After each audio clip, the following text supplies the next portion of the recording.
Indo international icon award 2025 से आज बहुत सी अहम शख्सियात को नवाजा गया है। इसमें कई अहम लोग शामिल हुए, जिसमें एक पूरे देश और विदेश में यानी पूरे मुल्क और बैरून मुल्क में मशहूर डॉक्टर अन्ना दहलवी साहिबा हमारे साथ हैं। इस प्रोग्राम का हिस्सा आप हैं। बहुत से लोगों को आपके हाथों से, आपके दस्ते मुबारक से अवार्ड से सरफराज किया गया। क्या कहेंगे इस मौके पर? मैं सबसे पहले मेरे जितने भी देखने सुनने वाले अदब नवाज लोग हैं, मैं पूरे देश के सभी लोगों को और देश दुनिया में जहाँ भी ये खबर जा रही है, जो लोग देख रहे हैं, उनको सलाम पेश करती हूँ, आदाब करती हूँ, नमन करती हूँ। ये इतनी अच्छा खूबसूरत आज इवेंट हुआ है, मुझे उम्मीद नहीं थी। आज के प्रोग्राम के लिए मैंने बड़ा मुशायरा इसलिए छोड़ा कि जब मैं अपने शहर में अवार्ड नहीं लूँगी तो फिर कहाँ लूँगी। पूरी दुनिया में सब कहीं जाके अवार्ड लेती हूँ और अपने दिल्ली का ये अवार्ड अगर मुझसे छूट जाएगा तो ये तो बुरी बात है। तो मैं अपने शहर में अवार्ड लेना मैंने पसंद किया और आज मैं इरफान भाई और ख़ास तौर पे ये हमारे संजय सिन्हा जी, इनकी बहुत बहुत शुक्रगुजार हूँ कि संजय सिन्हा जी ने और इरफान भाई ने ये खूबसूरत महफिल सजाई और इतना खूबसूरत इवेंट किया और इतने सारे लोगों को अवार्ड दिया है। उसके साथ साथ खास अवार्ड जो है उसमें मुझे भी चुना, उन्होंने इस काबिल समझा और आज मैं से शायरी वायरी भी पढ़वाई गई। तो वो तो हो ही नहीं सकता कि मैं अगर ना आप मौजूद हैं तो जाहिर सी बात है कि तो शायरी होगी ही।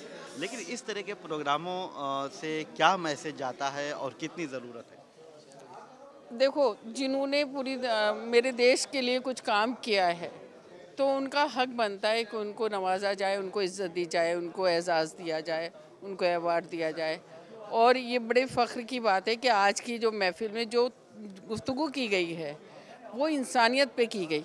मेरा ख़्याल है कि हिंदुस्तान इंसानियत में ही जीता है, ना हिंदू मुस्लिम सिख ईसाई कोई भी धर्म नहीं है यहाँ। सबसे पहले इंसानियत का धर्म है।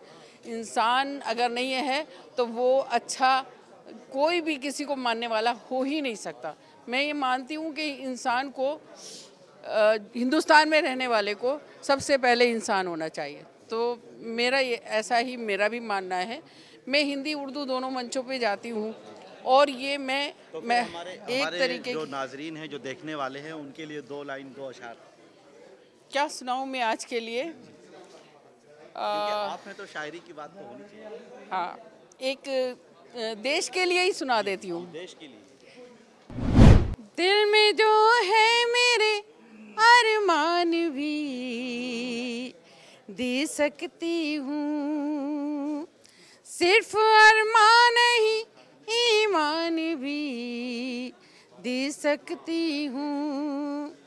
वक्त पड़ जाए तो संतान भी दे सकती हूँ। मुल्क से अपने मुझे इतनी मोहब्बत है आना, मुल्क से अपने मुझे इतनी मोहब्बत है आना। मैं तिरंगे के लिए जान भी दे सकती हूँ। और चार पंक्तियाँ इसी हवाले से पढ़ना चाहती हूँ जो मेरे देश को जोड़ती हैं। जैसे कहा जाता है कि हिंदी उर्दू दो बहनें हैं, तो ऐसे ही हिंदू मुस्लिम हमारे आँखों पे जो चेहरे पे जो दो आँखें हैं वैसे ही हिंदू मुस्लिम है। सुनिएगा। फूल के रंग को तितली के हवाले कर दूं, गालिबो मीर को तुलसी के हवाले कर दूं।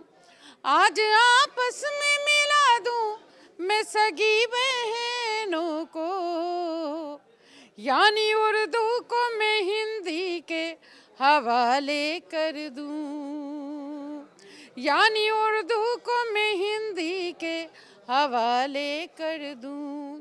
मैं सबसे पहले मेरे बड़े भाई इरफान साहब और संजय सिन्हा साहब और सोनाली जी, इन सबको, पूरे ग्रुप को इतनी मुबारकबाद देती हूँ कि अल्लाह इनको खूब कामयाबी दे, तरक्की दे और ऐसे ही इंसानियत का सबक ये लोग पढ़ते रहें, पढ़ाते रहें और इसको आगे जीते रहें। मेरा भी यही मानना है कि हिंदुस्तान में अगर रहना है तो पहले इंसान बन के रहना है, फिर बाद में सारे मजहब हैं। जी शुक्रिया। तो डॉक्टर अना दहलवी साहिबा ने इंसानियत का पैगाम दिया है और अपनी उर्दू हिंदी शायरी से भी वही मैसेज देने की कोशिश की है कि हिंदी और उर्दू दोनों बहनें हैं और दोनों सगी बहनें हैं, दोनों का एहतराम किया जाना चाहिए और इसी तरह देश में सबसे पहले इंसान बनकर रहना चाहिए। वीडियो जर्नलिस्ट आलोक सक्सेना के साथ मैं निसार अहमद खान, भारत एक्सप्रेस, दिल्ली। हमारी वीडियो आपको पसंद आए तो लाइक कीजिए, शेयर कीजिए और सब्सक्राइब कीजिए। साथ ही कमेंट बॉक्स में आप अपनी राय भी जरूर दें। और हां, अगर फेसबुक पर आप वीडियो देख रहे हैं तो हमारे पेज को फॉलो करना ना भूलें।